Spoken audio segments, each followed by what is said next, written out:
Hi hello नमस्ते good morning शुभ सकाल। आज हूँ शनिवार। आशा करें आज दिन समस्त मंगलमय हो। मु सुमन स्वागत कर आज एक नुआ भिड को देखा जाऊ आज कौन कौन हो। सकाल सकाल मेघुआ पाग था अवश्य जल्दी उठी जाइए उठिकी भी किसी काम करनी है खाली चाटा गरम कर पी देती। बर्तमान नाश्ता बनैवा टाइम बाड़ी को आसी कड़ईटा धोवाई एक्चुअली अच्छी आहरी कड़ई अच्छी जे सबू कड़ई गुड़ा को माने कौन करा जाए यूज करके रखीदे तो हम ना गोटे काम कर ताकू धोई पुणी सफा कर पुणी आउ थे काम कर पुणी सफा कर सेमती कले भल आ गोटे जिते कम यूज कर सेमती मो तो लिमिटेड जिनस जान पैंट भी दीटा गोटे माने सफा कर गोटे पिंधे गोटे सफा कर गोटे पिंधे से भाई चलती बर्तमान कड़ईटा मजा मजी कर नहीं तापर नास्ताटा बनैवा नास्ताटा बनईदे माने सकाळु बनईदेवी बोली भावुଥିଲି जे केल नाना कहला गरम गरम टे खाइबा पई भल लागे आ नाना हमर से पछोटे बाड़ी रे घास सफा करछि दादा एबे गाधे की गला आ दादा भी एबे सागे सागे खाइबे से गीता फीता पढ़ी साइला बेलू अच्छी जहाँ भी अध घंटा से आराम से बनई हो नास्ता ओलसुआ ओलसुआ ही रही जाइए देखो आज केते खरा देला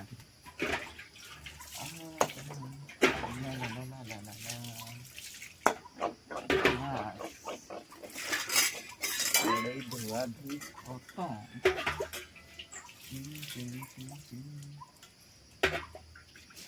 से पटे देख नाना आमर घास काटिकी सफा करदेला से गुड़ा टोकई रखीदेला से गुड़ा आणिकी गाई खाइब गाई को दिज्व बाड़ी पूरा नीट एंड क्लीन करदेला। मोर मांडिया खीरी कंप्लीट बन सरीगला ठीक एति पतला रही ठीक पी हम है पूरा सूप भाया पीदे आ वर्तमान तो दादा आसिकी ता गीता पढ़ा स्टार्ट कला मु भावुली मोर लेट हे बट दादा एबे पूरा पार्टी करी गीता पढ़ुचंती एई गोटे देख एठी देखागला दादा को गीता पढ़ा कंप्लीट हो गला दादा बर्तमान क्षीर देवाई पड़े मुझे ब्रश फ्रश कर छाड़ी बर्तमान कटाकटी मन दबा तो भात रांधापी पड़ोनी कारण काली आम कई खाइलुनि केवल दादा ही खाइला एकुटिया से सब अच्छी पखाड़ अच्छी खाली भजा भजी टे करवा कुंदरी नहीं आनी एगुड़ा आम सुखीगला भेंडी यादी देदेवा कलरा भी सुखीगला सब गुड़ा आज भाजीदेवी है गरमा गरम नहीं आसी मांडिया खीरी बेसी मिठा हो गला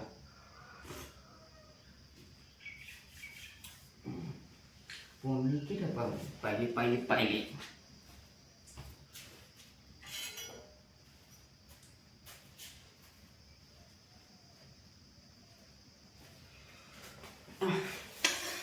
छुरी रे काटिया सुविधा हुए सब जिन छुरी पूरा मिलूनी छुरी गोटे मगेवा कथा मगई पानी मार्केट जाकि आनी एक बार काटिला बेलू लेट हुए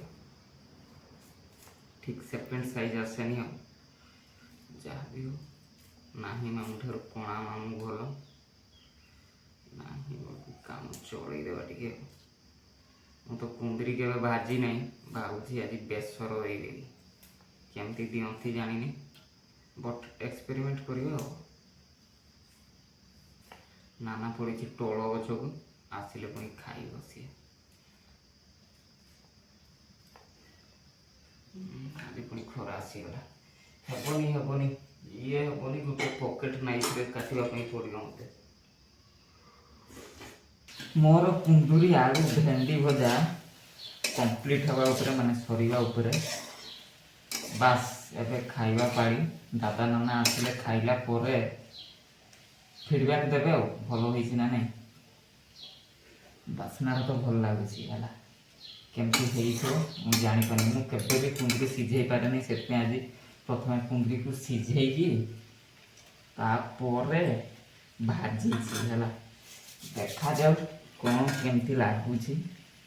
ମୁଁ ତ ନାସ୍ତା ମାନେ ପେଟ ପୁରା କରିଦେଇଛି, ଏବେ ଆଉ କରିବିନି। ସିଝି ଯାଇଛି, ବେସର ବି ପଡ଼ି ଯାଇଛି, ତରକାରୀ ଡନ୍। ବର୍ତ୍ତମାନ ଲାଇଭ୍ ଆସିବ, ନିଦ ଲାଗୁଛି ନା, ଲାଇଭ୍ ଆସିବ।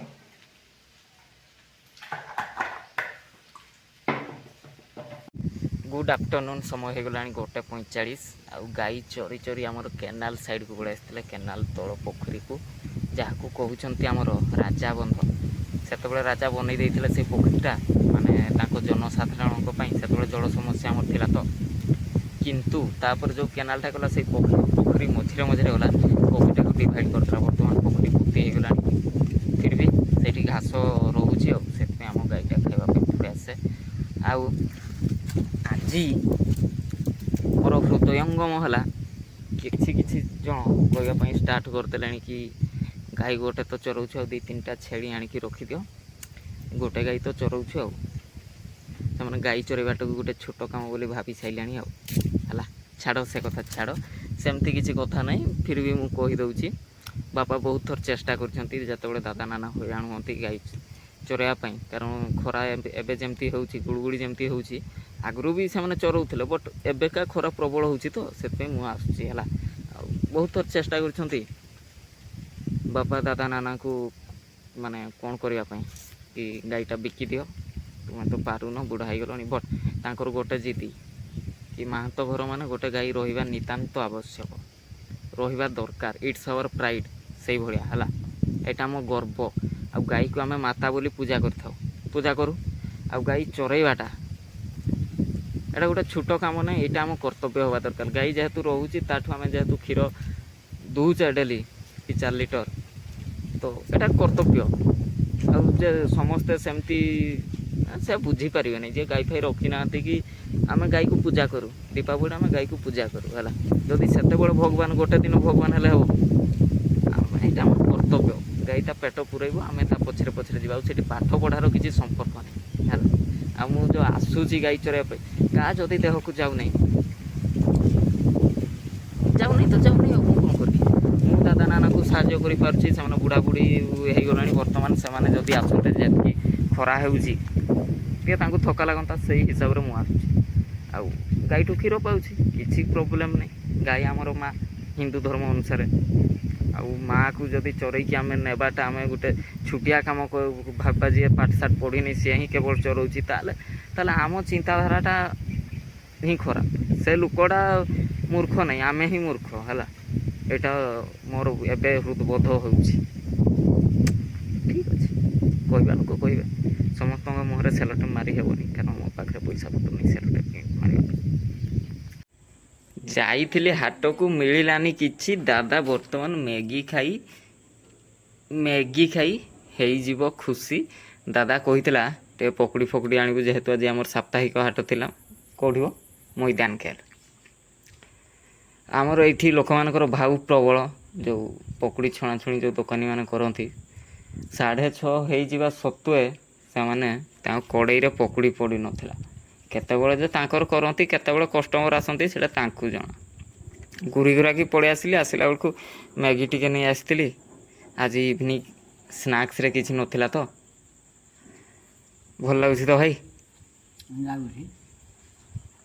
ପତଞ୍ଜଳି ମ୍ୟାଗି, ପତଞ୍ଜଳି। ସେଇ ମ୍ୟାଗି ତ।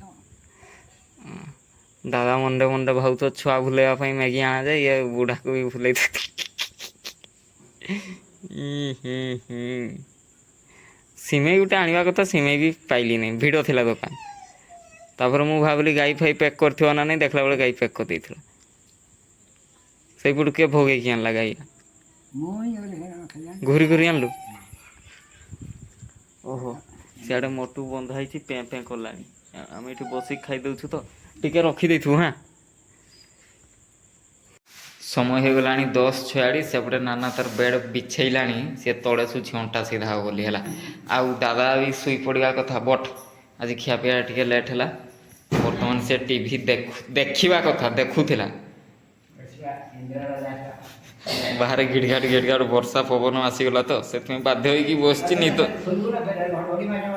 ଓ ପଛପଟଟା ତ ଏଇ କିଟକାଠ ଗୋଟେ ଖୋଲିଦେବା। ଆଉ ଦାଦାର ନିଦ ଭାଙ୍ଗିଗଲା, ଆମେ ଏବେରୁ ଶୋଇ ସାରିଥାଉ ହିଁ। ଆଜି ତାର ନିଦ ଆସୁନି, ସେଇଠି ବସିଛି ଆଉ ଏପଟେ ଟିଭି ଦେଖୁଛି ଆଉ।